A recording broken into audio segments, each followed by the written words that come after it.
Okay guys, another update for pro se litigants. Thank you so much for watching my previous video, and I'm thankful to my judge Rizik who made that video super popular. But yesterday I have a new update. I worked over evening, even though I was depleted, I was humiliated, and I was exhausted.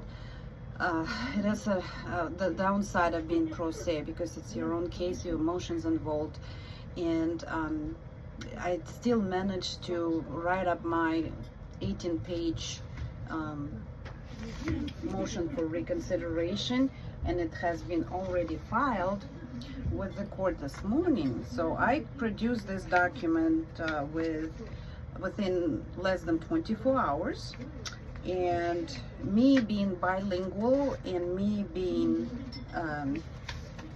a pro se gives me a little more options, rather, because the way I express myself is not going to be written off by pro se or the bilingual, because the way I express and say things. But this is what I told the judge in my motion for reconsideration. This is also a strategy to fight judicial bias, okay?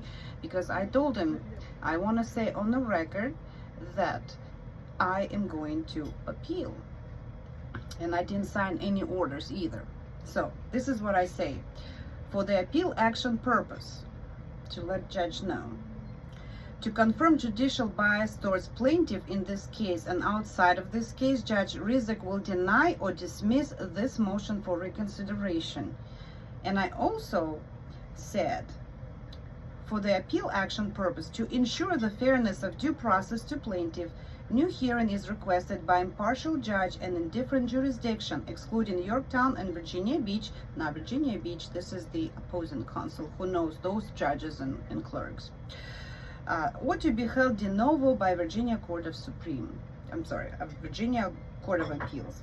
To summarize, the way this hearing went on, the opposing counsel's attendance was not even required, because most legal arguments raised during the hearing were between plaintiff and the judge instead of between plaintiff and defendant.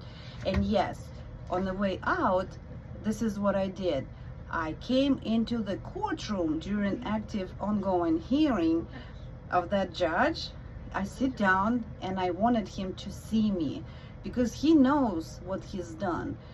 And then eventually that didn't distract him, which makes him a very strong person. But after that, when the person left, he's like, "Mr. Kidd, do you have your case on the docket today?" And I said, "No, Your Honor," but it's a reason for him to think now why I was there in his courtroom. Talk